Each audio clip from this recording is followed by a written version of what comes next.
దేవుని మహిమ కలుగును గాక. హల్లెలూయా.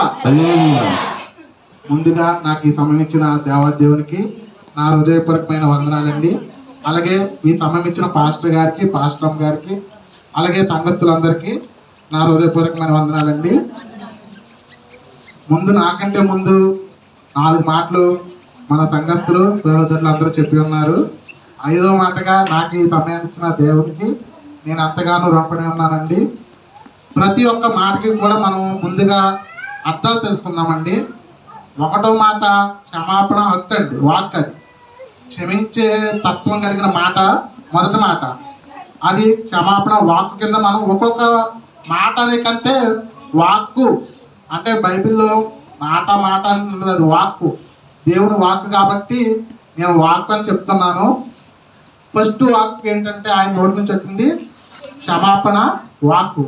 2వది రక్షణ వాక్ అనమాట. 3వది ప్రేమ వాక్కు, తల్లి మీద ఆయనకున్న ప్రేమను తెలియజేస్తుంది. 2వ మాటలో రక్షణ వాక్ అంటే అక్కడ దొంగను రక్షించబడ్డాడు కాబట్టి అది రక్షణ వాక్ అయింది. 3 తల్లి ప్రేమ తెలియజేస్తుంది కాబట్టి ఇది ప్రేమ వాక్ అనమాట. 4వది వచ్చేటప్పటికి ఆవేదన, దేవుడు చెయ్యి విడిచిపెట్టిన ఆవేదనతో అప్పటి వరకు తండ్రి అని పలికిన దేవాదేవుడు ఒక్కసారిగా నా దేవా నన్ను ఎందుకు చేయి విడిచావని ఆవేదన అనమాట. ఎంత ఆవేదన ఉంటేనే ఇప్పుడు మనకి ఏదన్నా దెబ్బతిందనుకో ఏసయ్య అంటాం, మామూలుగా కింద పడినప్పుడు అమ్మ అంటాం. అది హృదయంలో బాగా బాధ ఎక్కువైతే తండ్రి నాన్న ఏసయ్య నువ్వే కాపాడాలి, ఈ సిచ్యువేషన్ నుంచి నువ్వు మాత్రమే మమ్మల్ని తప్పించగలవు అన్న ఇంకెవ్వరూ లేరు అన్న టైంలోనే మన మనసులో దేవుడు దేవ అనే పదం వస్తుంది. మాకు చిన్న విషయాలు అనుకోండి అమ్మ నాన్న వచ్చేస్తారు.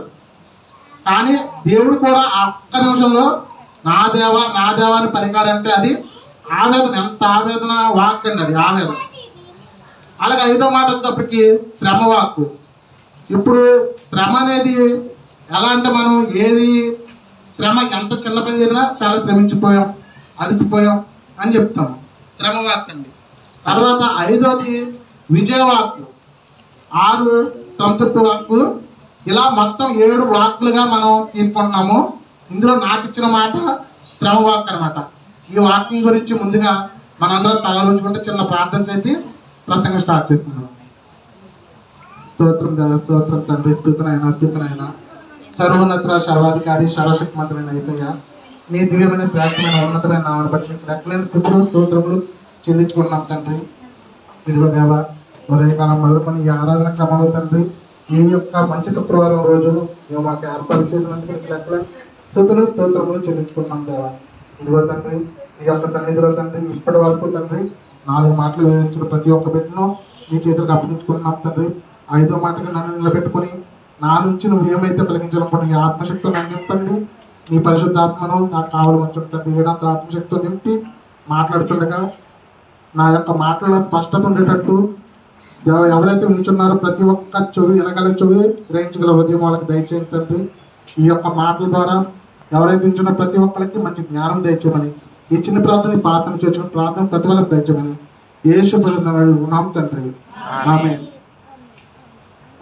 ఇప్పుడు యోహాను సువార్త 19వ అధ్యాయం 28వ వచనం ఒకసారి ఎవరైనా చదివి సహాయం చేయండి.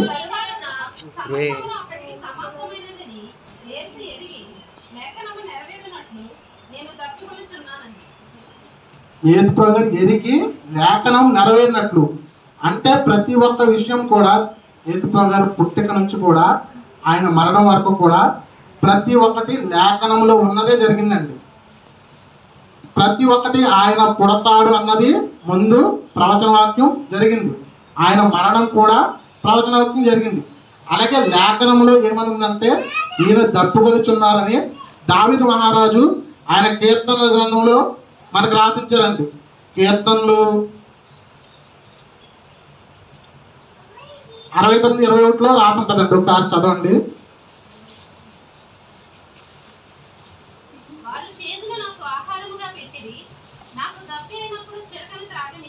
దప్పి అయినప్పుడు చిరకను త్రాగనిచ్చారు అంటే ఇది లేఖనం నెరవేర్పులో ఉన్నదే.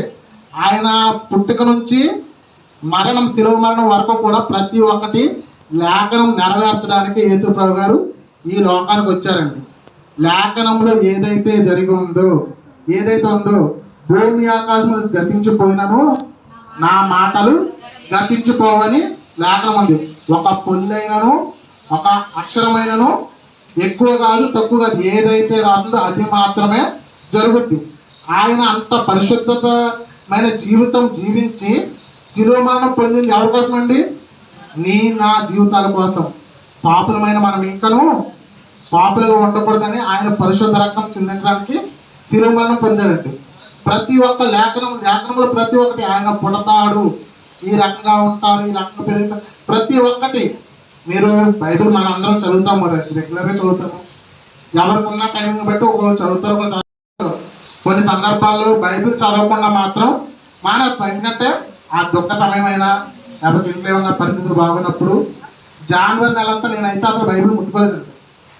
జనవరి నెలలో అసలు నేను బైబిల్ ముట్టుకోలేదు, ఎవరితో మాట్లాడలేదు. ఏమో నిజంగా నాకు ఎలా అనిపించిందంటే యేసుప్రభు గారు మాట్లాడి నా దేవ నన్ను ఎందుకు చేయు. మా అమ్మ చనిపోయినప్పుడు నాకు అలాగే అనిపించింది. మా అమ్మ ఇంకా లేదు, ఇంకా నాకేమో మొత్తానికి ఏదో పోయింది. నాకున్న ఆదరణ మొత్తం ఎవ్రీథింగ్ నేను ఎక్కడ నుండి పోయింది. అమ్మ పలాంది అక్కడ ఉంటా చూడు ఆయన చూస్తున్నాను, నన్ను వెళ్ళు, అమ్మ పలాంది కావాలని నేను ఉన్నానులే అన్న ఫీలింగ్ ఒక్కసారికి ఏమైందంటే సడన్గా జనవరి 8వ తారీఖు నైట్ ఫోన్ చేసి మా బావ అరే అర్జెంట్గా వచ్చేయండి అంటే ఏం కాలేదు కంటే ఏం లేదు వచ్చే అమ్మ బాగానే అని చూడాలి.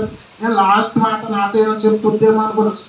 కానీ చాలా ఎంత స్పీడ్గా వచ్చిందంటే ఆ రోడ్లో నైట్ 10:30-11 అయింది. పిల్లలిద్దరు తీసుకుని అసలు ఆ రోడ్ అసలు బాగోదు. ఎలా వచ్చానని నాకు తెలియదు. కరెక్ట్గా కొయ్యగూడెం దగ్గర జరిగింది. మా బావ ఏమనుకున్నాడో అరే చనిపోయింది ఎప్పుడో, కానీ నీకు చెప్తే ఏమనుకుంటావు అంటే అక్కడ బండి ఎలా అయిందంటే మొత్తం గోతులు కదా, పడిపోయినాం అనుకున్నా. మౌనంగా గమగా దిగిపోయి బండి బ్రేక్ వచ్చి ఎలా తోస్తున్నారు, ఫోన్ మాట్లాడకుండా తోస్తున్నారు, వెనకాలనే ఉన్నాను కదా అంటే ఇంకా అక్కడ ఒక నిమిషం ఆగిపోయి అన్నయ్య భోజనం తీసుకుని వెళ్ళిపోయాను. ఇంకొక అన్నయ్య ఎవరు వచ్చావు నాతో, నువ్వు రాక వస్తాను నడిచే నువ్వు లేకుండా వెళ్ళం ఏమైంది చెప్పు అని నా ఫోన్ చేసుకుని ఏంటన్నయ్య అంటే చనిపోయింది అమ్మ అంటే ఇంటికి వచ్చేదాకా ఆగొచ్చు కదా, ఇంటికి అలా చెప్పేశారు, నేను ఎక్కడే శుభ్రంగా కూర్చొని పడిపోయాడు రోడ్డు మీద, టైం ఎంత 12 అవుతుంది అంటే సరే మేము వస్తున్నాను. ఇంటికి వెళ్ళిన తర్వాత మా అమ్మ ఇంకా ఇప్పుడు కూడా అక్కడ కూడా మేము చేస్తున్నా అక్కడ మాకేమీ లేదు, మా అమ్మ లేదు, ఎవరు లేదు. ఎందుకు మొత్తానికి డిస్పాయింట్. మొత్తం ఆ జనవరి నెలంతా కూడా ఒక్కరోజు కూడా నేను బైబిల్ ముట్టుకోలేదండి, నిజంగా చెప్తాను. తర్వాత 2-3 సార్లు ఎందుకో లాస్ట్కి వచ్చేది జనవరి నెల అయిపోతుంది.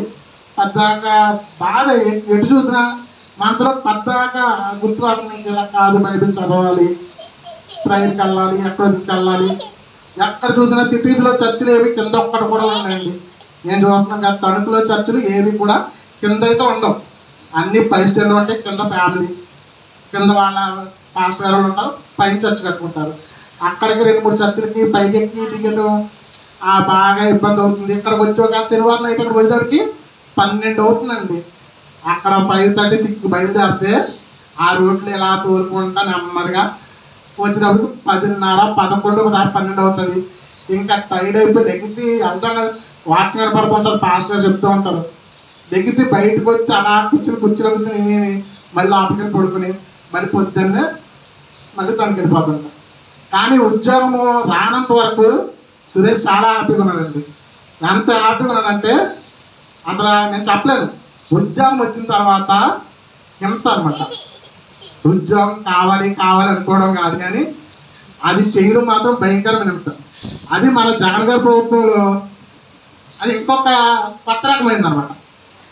నవతకం కదా, నవతకంలానే ఉందన్నమాట.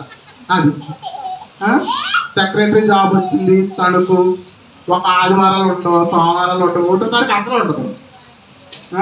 పెన్షన్లు ఒకరు నా వర్క్ అయితే అలా ఉంటుంది.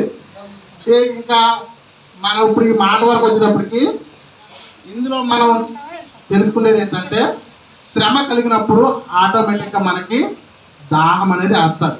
మీరు ఏదైనా గట్టిగా పని చేయండి, పని చేసిన తర్వాత అమ్మ మంగళ తీసుకురా కంపల్సరిగా. మీరు ఎక్కడి నుంచి అనేది ఊళ్ళో నుంచి ఇంటికి వచ్చినా ఎమ్మని ఏం చేస్తాం?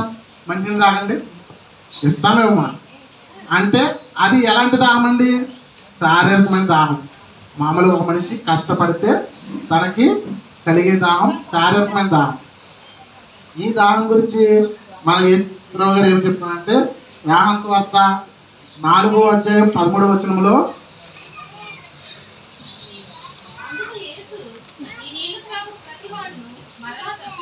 ఈ నీళ్లు తాగు ప్రతి ఒక్కరు మరలా దప్పుకొనిచున్నారు. అంటే ఇవి ఏ నీళ్ళండి?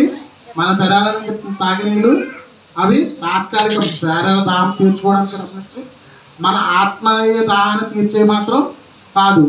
అదేవిధంగా మత్తయి సువార్త 5:6 కూడా శారీరకమైన దాహం గురించే చెప్పబడుతుందండి.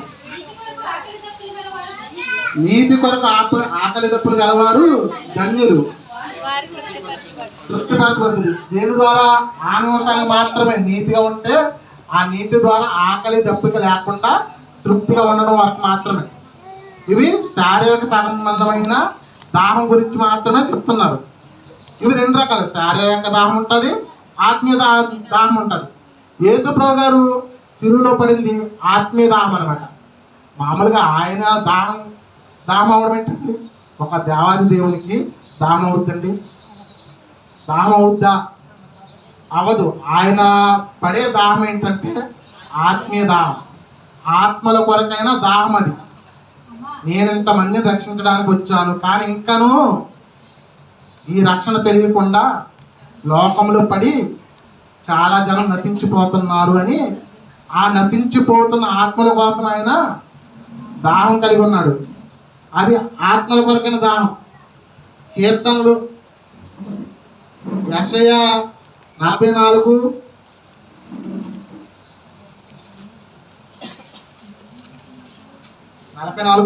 యెషయా.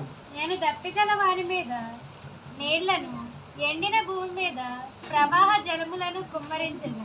దప్పిగల వారి మీద నీళ్లను, ఎండిన భూమి మీద ప్రవాహ జలము.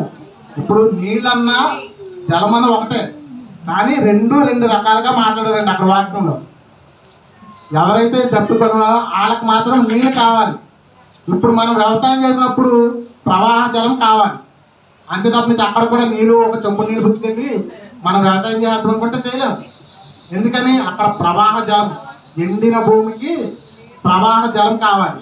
ఇప్పుడు మన ప్రభువైన యేసుక్రీస్తు దప్పికొచ్చున్నాడు అంటే అది ఆత్మీయత దప్పికండి.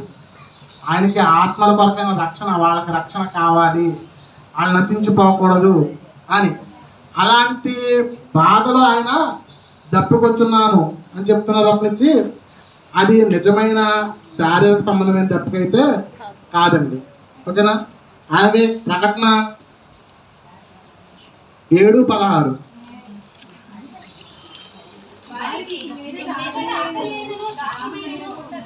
ఇక మీద ఆకలైనను దాహమైనను ఉండదు. ఎక్కడ ఉండదండి అది? మన భూలోకంలో మనం పొద్దున 9 గంటలు తిన్నాం అనుకోండి, మధ్యాహ్నం 12-1 గంటల దగ్గరికి ఏమవుద్ది? మధ్యలో మంచిగా ఎన్ని గంటలు తాగుతాం? తాగుతూనే ఉంటాం. కానీ పరలోకంలో ఎవరైతే యేసుక్రీస్తు నామమును, యేసుక్రీస్తు నా సొంత రక్షకుడని అంగీకరిస్తారో, ఎవరైతే పరలోకములో ఉంటారో వాళ్ళకి అక్కడ ఆకలి అనేది ఉండదు, దప్పిక అనేది ఉండదు, దాహం అనేది అస్సలు ఉండదు. కాబట్టి మనము ఇక్కడ ఈ లోక సంబంధమైన వాటి గురించి ఆలోచించకూడదండి. ప్రభు గారి దప్పిక ఏంటన్నది మనం తెలుసుకోవాలి. ఆయన ఆత్మల కొరకైనా దప్పిక కలిగి ఉన్నారు.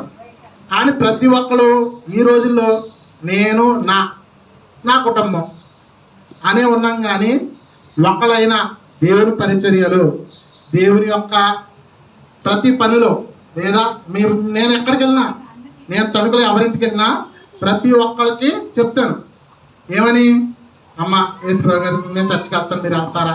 దేవుని గురించి ఏదో ఒక మాట చెప్తాను. అలాగే మీకు తోచిన దాంట్లో మీ దగ్గరికి ఎవరు వచ్చినా యేసు ప్రభు గురించి చెప్పండి. వాళ్ళ రక్షణ కొరకు మీరు ప్రార్థన చేయండి. దేవుని దాహం తీరనట్లు మీరందరూ చేయండి. ఈ చిన్ని వాక్యం దేవుడు దీవించును కాక.